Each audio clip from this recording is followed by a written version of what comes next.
friends, and welcome back to my channel. In today's video, we are going to be going over my January and February reads, and I read 19 books. That's pretty impressive, okay? Like, I'm impressed with myself because I was in such a book slump and I started this year so good. I've already had 3 5-stars this year, which is pretty good. So we're gonna get straight into the video. So we started the year off with The Bodyguard by Catherine Center. I do not physically own it. I read it on my Kindle specifically because they announced that there's going to be a movie for it and Jared Padalecki is going to be in it. So I had to read it. I gave it 4 stars, and it is a workplace romance, a grumpy time sunshine, a fake dating, and a female lead in a badass position. So within this book, we have Hannah Brooks and Jack Stapleton. Hannah is a very high profile bodyguard, okay? And she's a badass at it. And Jack Stapleton is a huge superstar, actor, model, all these things, okay? Given recent events in Jack's life, aka he has a stalker, his team decides it is best that he has a bodyguard to travel home with him because unfortunately his mother is sick, and so he's returning to Texas, trying to stay on the low, you know, not make it known that he's returning home, but nonetheless they want him to have a bodyguard, and they hire none other than Hannah Brooks. So the fun part about this is Jack does not want his family to know that he has these issues going on that literally require a bodyguard, so that's where your fake dating comes in. Hannah has to pose as his girlfriend while they're staying in Texas at his mother's house. So I really enjoyed this book. It was very good. It read very fast, and I think Jack is the most golden retriever, perfect sweetheart ever. And I just love their dynamic together because he made her want to let her walls down, and she's very strict on herself, I guess you could say, and she knows at the end of the day I'm here to be a bodyguard. She has a very thick wall between her and her clients. She doesn't say personal things to them. She'll listen to their personal stuff, but at the end of the day, you're not getting to know me. I'll get to know you because you're my client, but no personal things for me. But that starts to fail because she starts to kind of feel some things for Jack, and I just love them as a couple. They were super cute, and I literally cannot wait for this movie. Okay, so the next book we read was Taming 7. Guys, if you know me, then you know I've been so excited because Gibbsy is my favorite character, my favorite guy within the Boys of Tommen world. So I have been anticipating his book, and it did not let me down. To be fair, I didn't know what I was going into. I walked into this book completely blind. Of course, I knew the childhood trauma, the part that is shown in the other books, okay? But there ends up being more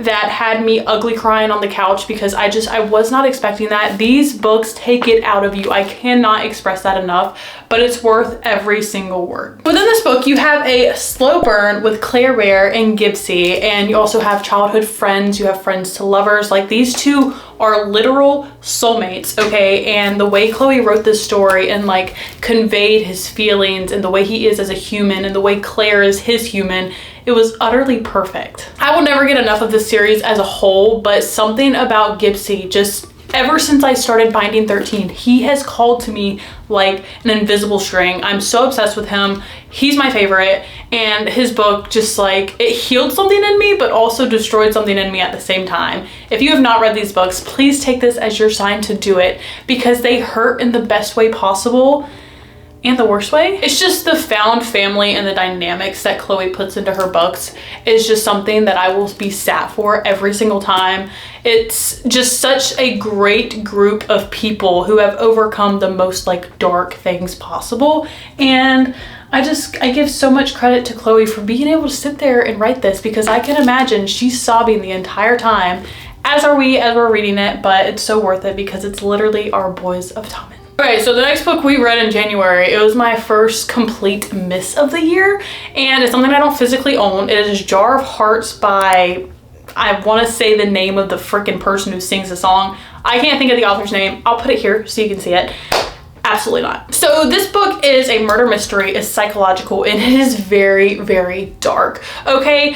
I'm not gonna sit here and dog it, so we're gonna say how I felt and we're going to move on. But within this book, you have this girl who has this childhood trauma from this guy, and years later it comes out that she helped him kill her best friend, and so she goes to jail and this whole shindig, and then she gets out, and it's just and then the murders continue, okay? But the way this story was written, the way it was told was like, it had me puking in my mouth. I just felt like there was an excessive amount of unnecessary trauma. I don't know, I feel like sometimes people try to sprinkle in way too much trauma. Like with Taming 7, Boys of Tommen, if I felt that that was too much trauma, I wouldn't read it because I don't enjoy that. But I feel like she puts it and she deals with it in the most careful, gentle manner.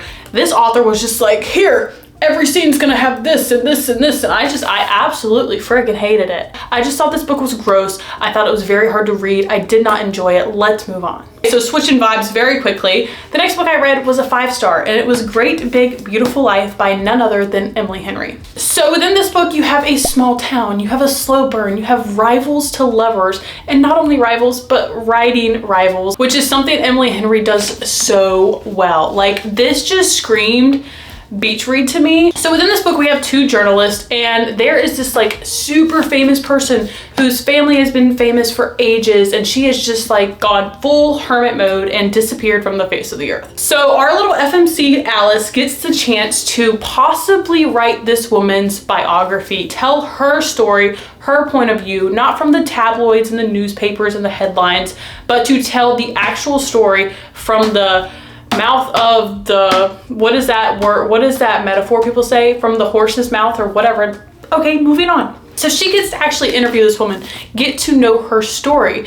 But when she gets there, she realizes this isn't gonna be an easy job. So Hayden, which is another journalist, is also there, and they're like rivals, okay? Because he's like this big award-winning journalist, and she's trying to make her name for herself, but he already has one. He just got done doing a great biography that was very loved and, you know, appreciated throughout the literary world.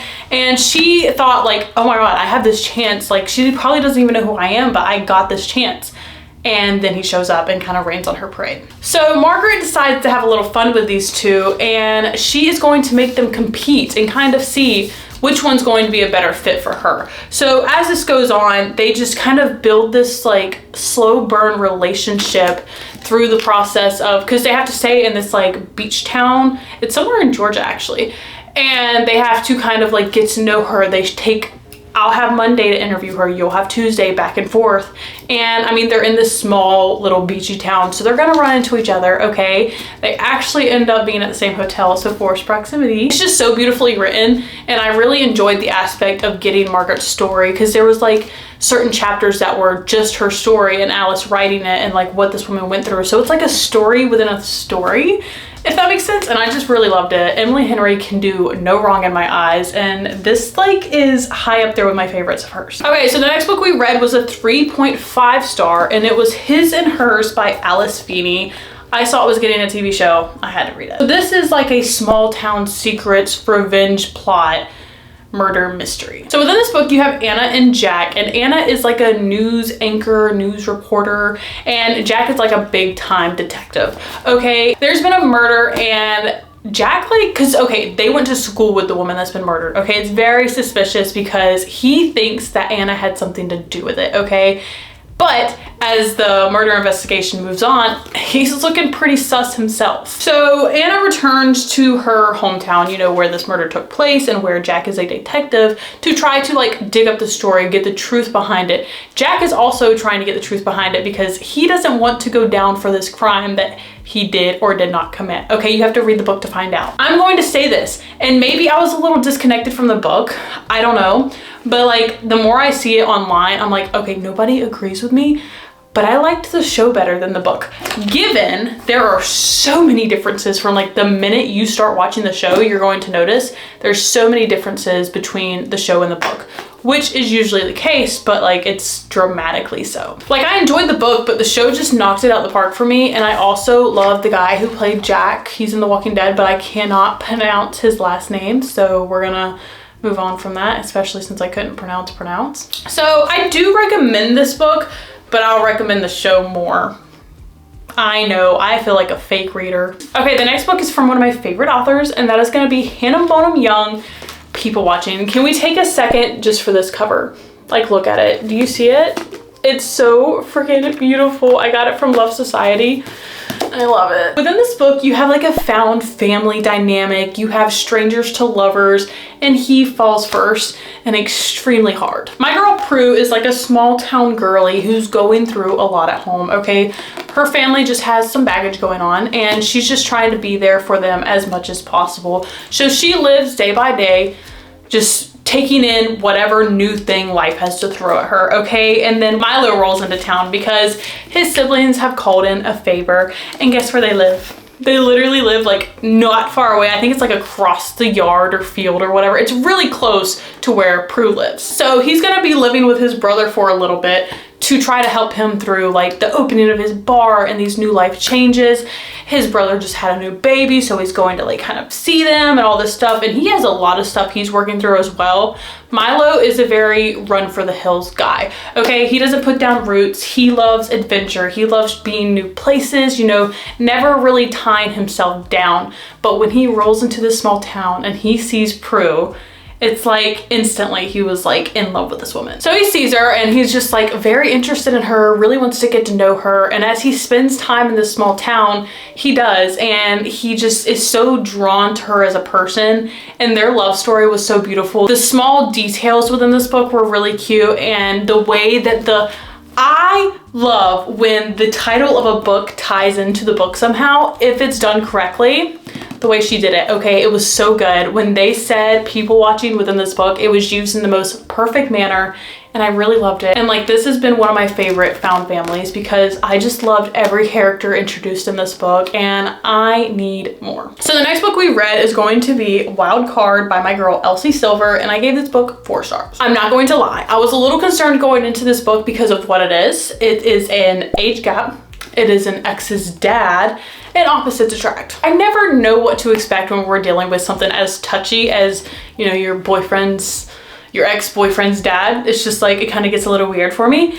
Not Gwen and Bash. They literally stole my heart. Within this book, they have the literal cutest meet cute ever. I've probably said that a lot, but something about this one just really got me. They just spend this one night together, not like that, in the most like friend, soulmate, like, oh my god, where have you been my whole life type of way. And from that moment, because it's like a misconnection, they meet this one night and then they don't see each other for like a while after that, and the whole time you're going to be yearning for these people to meet back up and get back together. But by the time they do, some things have went astir. You know, the fact that she literally dates his kid, so obviously that kind of like drives a wedge between them, okay? And they don't really chat and they go on with their lives, but then something has Gwen showing up in his small town and literally living together.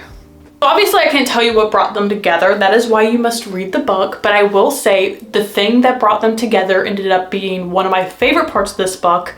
I absolutely loved it. It was so good. And Elsie Silver, I swear, she just gets better with every book. The next book we read in January was The Center of Attention by Emma Miller. This was a 4-star read for me. It is a third chance romance, okay?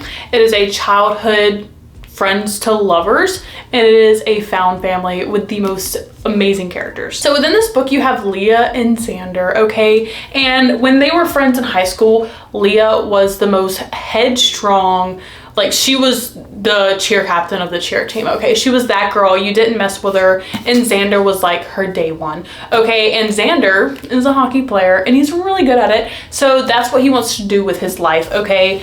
But push comes to shove, things happen, and these two part ways. But when they see each other again after college, because Leah's best friend is Marion, Xander's best friend, they must work together as maid of honor and best man to kind of plan this wedding stuff and just make this the best day for their friends, put their differences aside. But there are so many questions and so many things to unpack between these two. There was so many up and downs within this book. I have to say, like, so many emotions were pulled out of me that I was not expecting. Like, I went into this like, oh, it's just gonna be one of those like cutesy little hockey romances, but she packs so much more depth into this book. I can say that I've officially read all of Emma Miller's books, and I'm just saying, if you haven't, where are you? Okay, so we finally made it to the last book of January, which was another 5-star read, and it is Out of the Woods by my girl, Hannah Bonham Young. So within this book, you have a marriage in crisis, yikes, forced proximity, and self-discovery. So Sarah and Caleb have always just been that couple, you know, they are utterly in love. They're high school sweethearts.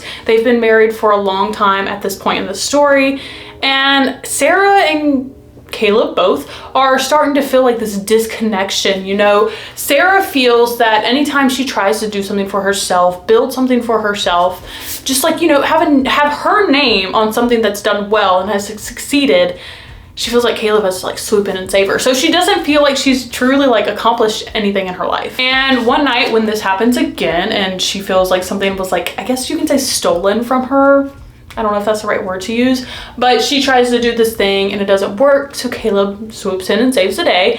And it's just like kind of like the straw that broke the camel's back, okay? And she is just like really upset about it. And it just causes this huge fight between these two people.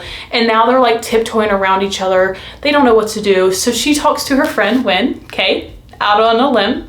Sorry, I stuttered. So after talking to Wynn, she just expresses like, my marriage is in trouble. I don't know what to do. I feel like we're at the end of our road here.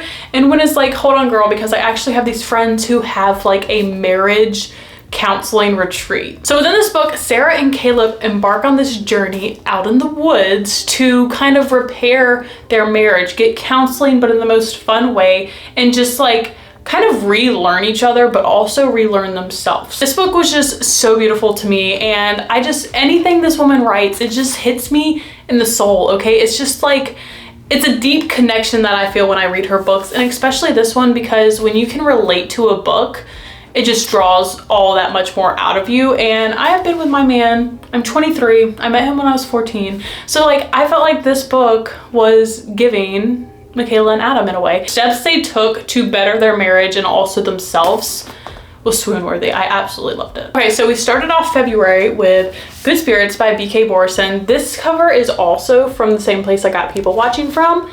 And I'm just so obsessed because they're so pretty and so much goes into it, and books are art, but when you do it like this, even more so. So within this book, you have a holiday romance, okay, which I read in February because YOLO. You also have Fate and a Grumpy Times Sunshine. So I was honestly like kind of confused when I first picked up this book because I've never seen, what is it called? Like the Christmas Scrooge or something about Scrooge, I think. It's a Christmas movie where there's a Christmas, or there's a ghost of Christmas past. That's what confused me. I was like, what do you mean a ghost of Christmas past? But this guy is a ghost, and he kind of like, he only haunts during the holiday, and he like takes you through all these memories to show you why you're a bad person, okay? And when you start this book, you're going to be very confused because our FMC is just like the sweetest sweetheart. When Nolan shows up and starts haunting Harriet, she's honestly so confused. Like, she thinks she's a good person. She doesn't really understand why this guy was sent here to haunt her, but the feelings he's feeling is like, you know, this is my job. I do this every year. Something about this girl's different. Like, I actually am wanting more. Like, he was content in his afterlife. He's accepted the fact that this is his life now. He haunts people every year, and then he goes back to his little ghostly chambers and waits for the next year. But something about Harriet is just like striking him. But as they move through her memories, you know, trying to pinpoint what it is that he was sent here to help her fix, they notice that there are things within both of their pasts that kind of like bind them together, and it raises some flags. One important part of this man's job is he literally has until Christmas Eve to wrap this up and get you to kind of see what it is you're meant to see, so he can pass you on to the next ghost, you know, and you can kind of like get your life in order, you know, try to beg for forgiveness, become a good person. But with everything going on between them, the deadline is like pushing too fast, and they both like want to cling to each other. So will they find the key to unlock all like what the point of this is, or will they be stuck in the present just pining after each other like low-key? I really enjoyed this book, and the plot twist in it was so unexpected because, you know, when you go into a book like this, it's kind of like The Dead Romantics by Ashley Poston. You're just like, how are you supposed to have like happy romance with a ghost? It's so like hard to fathom. But the way Ashley did it and the way B.K. Borison did it, it was absolutely perfect. I loved the twist that this ended up having and the way that she wrote it, and just like made you feel every step of the way. And I was so happy for these two at the end of the book, but you're not gonna know what happens unless you read it and find out. Okay, so this next one, guys, I finally did it. I thought I would never get to it. I thought when I did, it would take me a month to do so, but it took me a week. I finally did the infamous tandem read, and I loved it. I am so glad that I chose to read these books tandem instead of individually, because I mean, looking at that, that's a lot of book, okay? And it's very intimidating, and like, as I was picking these up, I was like, okay, I can't do it. I don't have the stomach for this. We already know what Sarah J. Maas does to us in one book alone. Can you imagine two squished together that freaking big? Okay, this was, I want to say 1,300 pages of story, but it was so good. So I gave Empire of Storms 4.5 stars, and I gave Tower of Dawn 3.75, which kind of feels harsh reflecting on it. Like, I didn't mean anything bad by it. I enjoyed it, but Cal's just not one of my favorite. Like, I do love him more after this story than I did before, but I don't know, like, every single time I found myself reading this one, I wanted to go back to this one. That's why the tandem read is recommended, because people are like, if you just read Tower of Dawn, you're gonna get kind of bored. And there's people that might not feel that way. Some people might have enjoyed this one way more than this one, but for me, Empire of Storms was where it was at. So if you haven't heard of Throne of Glass, okay, it follows an assassin who has so much more in her future than just killing people, okay? The things that happen to these people in these books is unfathomable, but it is such good fantasy. It's written so good. It's just one of those books that you see everything as you read it. Like, you're there, you're on the battlegrounds with these people, you're going through everything they're going through, and you're just aching for these characters at the same time as you're celebrating them. I love Sarah J Maas, name drop ACOTAR 6 and 7. Are we freaking joking? So yeah, I love them. I'm so excited for Kingdom of Ash, but I'm so freaking nervous. Like, it's unreal. It's big, okay? It's not as big as the tandem read, so I shouldn't be that nervous, but like, it's the end. It's literally the end. So what am I supposed to expect? Death? Pain? Sorrow? I don't know. I'm scared. So the next books we read in February are part of the Salacious Players Club series by Sarah Kate, and it's Eyes on Me and Give Me More. I gave both of these books 3 stars. So let's be real, I don't like to get too deep into the scandalous and taboo books on this channel because my sister watches, and I'm just not gonna get into all that, okay? And I don't know how old you are watching this, so I'm just gonna be very brief on it, okay? Say what I can, leave it at that. In my opinion, as this series continues to go on, it just gets dirtier and dirtier and dirtier. So within this book, so you have like an age gap, you have like an enemies to lovers, you have forced proximity, you have his literal stepsister. I know. So he's a voyeur. He likes to watch. I don't even know if I said that word right. And he stumbles upon his sister's campsite, and he's just like, wow, okay, she cute. And he just like has this thing for her, but she doesn't know it's him watching.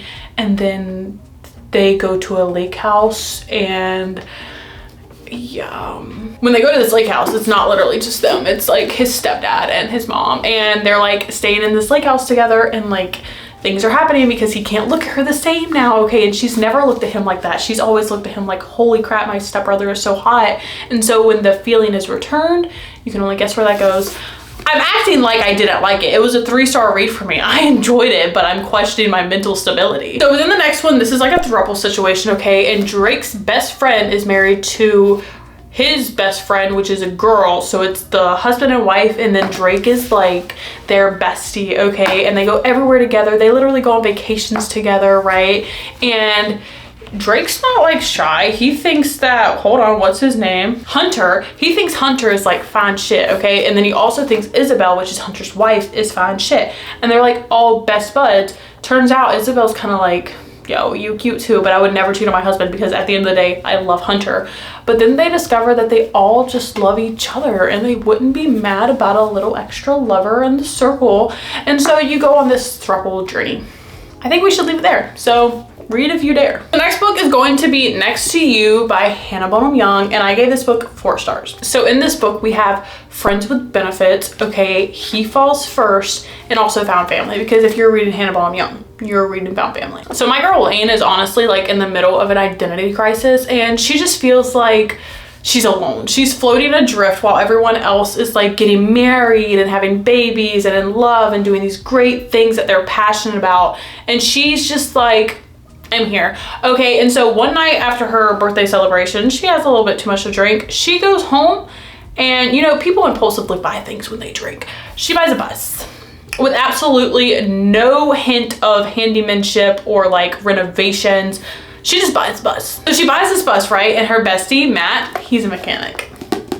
And she like talks him in, not even really talks him in. She literally says like, can you help me? And he's like, yes, Yes, he's so down bad. It's literally crazy. So they start renovating this bus together and obviously spending a lot of time together, and she's doing a favor for him while he's also doing this big favor for her. They're just together a lot. They're spending a lot of time together and feelings start being shared, right? But Lane is the kind of girl that doesn't really want commitment. That's not what she's looking for right now, but Matt literally has like "marry me" written across his forehead. He is such a family guy, a lover guy. He's a hopeless romantic. So her thing is like, is this going to work? You know, she knows what she's up against. She knows Matt is the guy that wants to settle down and have a family and like, you know, get married and all these things, but she's not sure what she wants. Like I said, she's in the middle of a life crisis.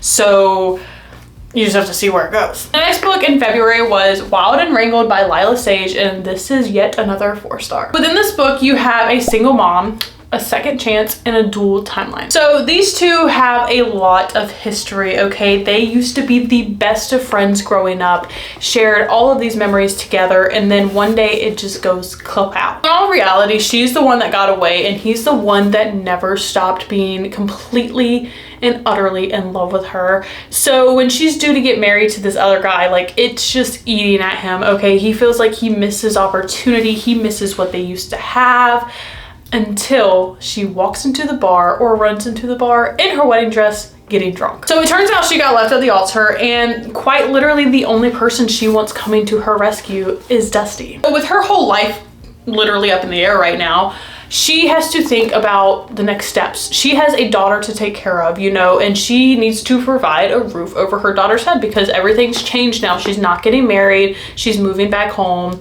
and she needs somewhere to live. So when she finds out that her childhood, like her favorite house from childhood, somewhere her and Dusty like adored for a very long time, is up for rent, she is so excited and wants his house so badly. But guess who lives in the guest house out back? Our boy Dusty. So Dusty kind of treats her like a scared horse in a way, okay? He wants to rekindle their friendship and be that shoulder for her again, but he doesn't want to scare her away, okay? He doesn't want to push too hard and ruin his chance of rekindling that relationship with Camille. Every book in this series has honestly been great, but I think Dusty and Camille might be my favorite just because of their dynamic together as a couple and how obsessed he was with her. He was so down bad, and I loved it. I also just love a second chance romance. Like, get her back, Dusty, come on. The next book I read in February was Per My Last Email by Juliana Smith. I gave it 2.5. This book is advertised as like a Jim and Pam romance. I just didn't get that, and honestly there's not a whole lot to say about this book. I didn't like it. It's a workplace romance, it's an office romance, it's kind of like an enemies to lovers, and they end up going on this retreat for work, and that is where like things start to happen because he has been obsessed with her for so long and she's been obsessed with him as well, but they don't know that because of miscommunication. I'm just gonna move on because I don't like talking bad about books, but I didn't like it. The next book I read was What We Did to Survive. This was an arc and I gave it 4 stars. This is like a summer vacay psychological thriller type vibes, and I absolutely loved it. I think it's safe to say that I absolutely love her thrillers because That's Not My Name was great, and then I really enjoyed this book as well. So in this book, we're about to separate for college, okay? And this is our last big trip before we do that. So we have 2 best friends that go on like a summer vacay, and the best friend's brother, the main character, is like super into him, has been for a very long time. She has a huge crush on this guy, and she almost doesn't go because she kind of embarrassed herself in front of him, but she decides, you know, this is the last trip to spend time with my best friend. We're gonna go and see what happens. Her best friend is definitely boy crazy, okay? And she finds this guy on this trip and he's like, you know, let me help you make this the best vacation ever. And so one day they decide to take the boat out and they get stranded at sea. If you don't think that's bad enough, it just continues to get worse and worse for these poor teenagers as the story goes on. But there is the most insane twist that you're not going to see coming. I was literally like, I looked at my husband and I was like, you'll never guess what just happened. And he couldn't because like, who would think it? Who would have thunk it? It was just so entertaining because like being stranded out at sea, there's no telling what could happen. And I love that it didn't take half the book to get to that point. A lot of the book was their story of being stranded, trying to get back, just trying to make the best of this horrible situation. So I really love this book and I think you should read it if you like good thrillers. I finished February with Killer Instinct by Jennifer Lynn Barnes, and I gave this book 4 stars. So within this book you have found family, a slow burn, and a copy copycat killer. When I first read The Naturals, I enjoyed it, but this book just got me so much deeper into the story. There was just so many more aspects of this book I enjoyed more, and I immediately read the next one in March. The FBI has this like program where all these kids that have these like unnatural tendencies to read people or to tell if they're lying, they're just really good at profiling. So they have this program of like profiles, and these kids work on cold cases to try to help the cops like solve the crimes, catch the killers, yada yada. Like I said, they're usually like cold case only, but with a copycat killer on the loose, the FBI desperately needs their help and brings them in on an active case. So there's this character within the story, Dean. He's one of the love interests in the love triangle,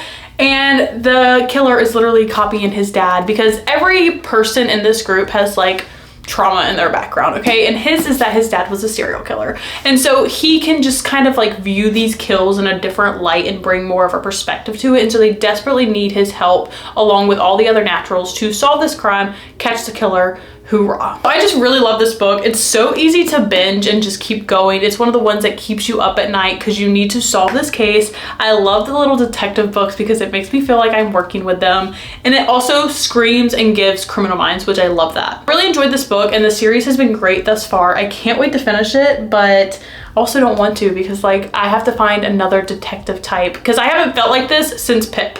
A Good Girl's Guide to Murder, absolutely love that, and this is giving like those kind of detective skills, but like on an FBI level. So obviously we read some amazing books within January and February. I was actually so excited to tell you guys about them. If you guys enjoyed this video, make sure to like and subscribe. Don't forget to come back. Let me know what you thought of these books if you read them, if they're on your TBR, if you've already read them. Let me know all the things. I love you guys, and I will see you in the next one. Bye.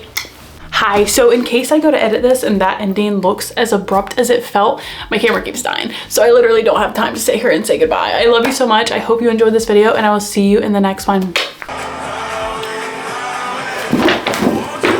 Are you bitches ready? Okay, my camera literally just died, so we're gonna do this quickly, okay?